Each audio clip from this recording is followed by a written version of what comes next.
Everyone आज video रे आमे डिस्कशन करने को जाउछंती SSB lecturer recruitment 2024 advertisement case regarding आउ आपण माने जानिचंती हमर जो हियरिंग रहुची हियरिंग तार जो दिन रहिबार अछि से दिन माने रहुची तो बाकी तो लिस्टेड सीरियल नंबर एते पछरे रहुची जोटा कि से दिन हियरिंग हो पारुनी हियरिंग डेट खाली कौन हाँ ये डेट रे हियरिंग अच्छे केस रे बस एतिक जिनस होची किंतु से दिन हियरिंग हो पारो नाही कौन पाए हो पारुनी तो आपण माने जानिचंती हमर जो मेन केस जो माने जो पिला माने इन्वॉल्व करथिले पिला माने को दुई तीन टा याडू शाडू के माने यूट्यूब चैनल माने याडू शाडू कहीं मुझे कहूँ से माने एक्चुअली पढ़ा पिला नुहति सत कह गले से माने कौन कले बंधुगण आउ कौन गोटे कि केमिस्ट्री गोटे ओके तो ये किसी चैनल सी हूँ कौन कले मुझे टी आज्ञा दी दूसरे आपने से जापे से कौन कले स्क्रीनशॉट सब शेयर कले मुझे देखी से जोरदार से पूरा पिला भगवान बनी थे से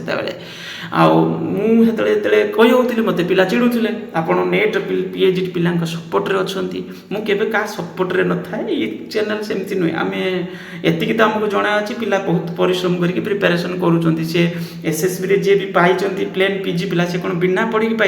पढ़ी पाई तो से प्लेन पीजी पिला पाई यहाँ भी तो आम कौन जानी से भलसे पढ़ी भल पढ़ी पाई खाली पाई ना परिश्रम कर बहुत सारे सब्जेक्ट रे बहुत टॉप सिलेबस अच्छी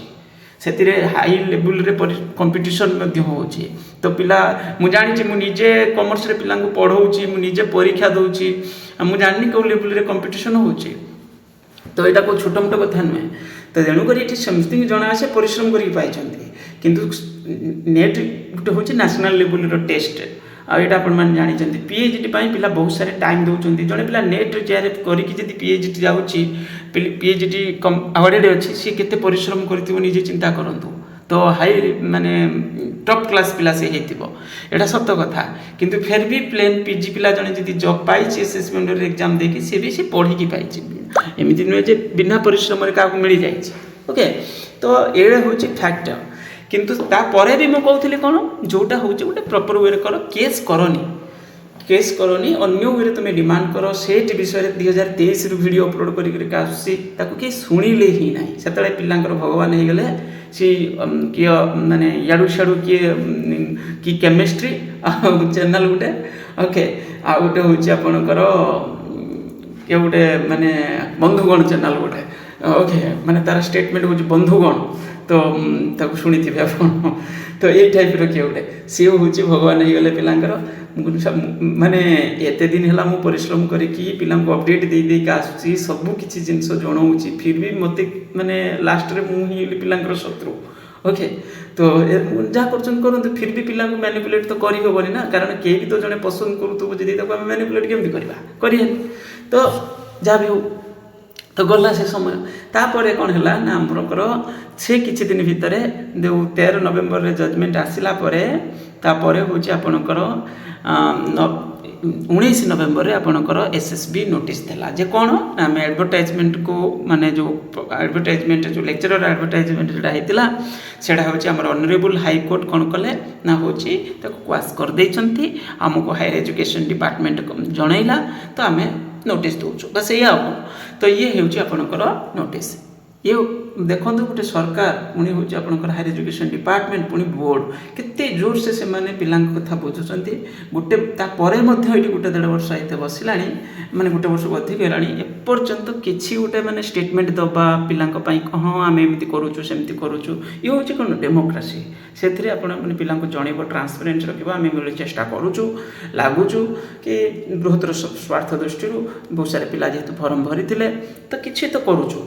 तो ना गोटे गोटे खाली विधानसभा गोटे लिखित माने जोटा कहते ना मैंने अलरेडी फिक्स टाइप स्टेटमेंट से दे दौरान जब कहीं पचारे नचेत ना प्रेस रिलीज करवा कि गोटे डिपार्टमेंट गोटे स्टेटमेंट दबा ये हूँ कौन माने रेस्पॉन्सिबल गवर्नमेंट रेस्पॉन्सिबल ऑफिशियल मानकर गोटे हूँ एक्शन ये थाए ଯେ ପିଲାଙ୍କୁ ଆମେ ଜଣେଇବା କ'ଣ ଆମେ କରୁଛନ୍ତି। ଓକେ, ଇଏ ହେଉଛି ମାନେ କ'ଣ ଏଭଳି ହୁଏ,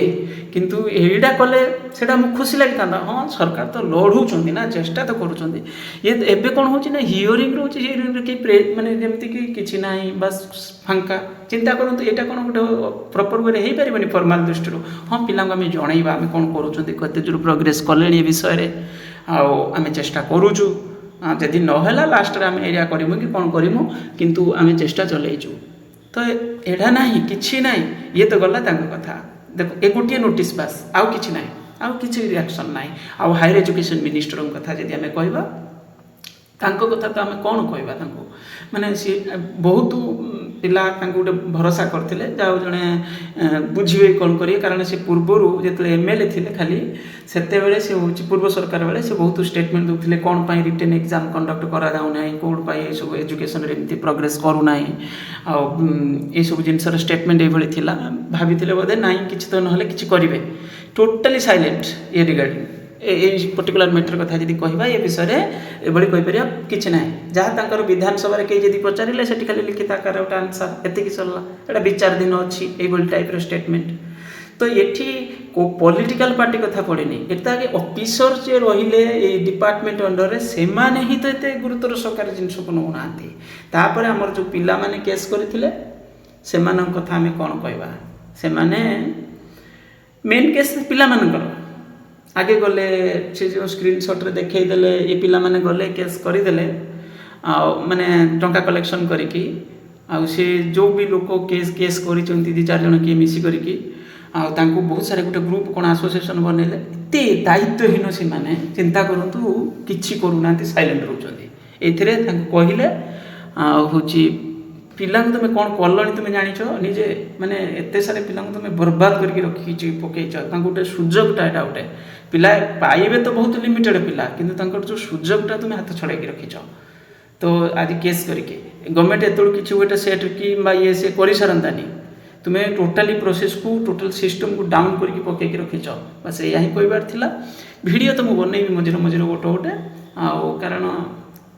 କିଛି ନହେଲେ ତ ପିଲାଙ୍କ ନଜରରେ ଆସୁ, ବାସ୍ ଏଇଆ ହିଁ କହିବାର ଥିଲା। Thank you.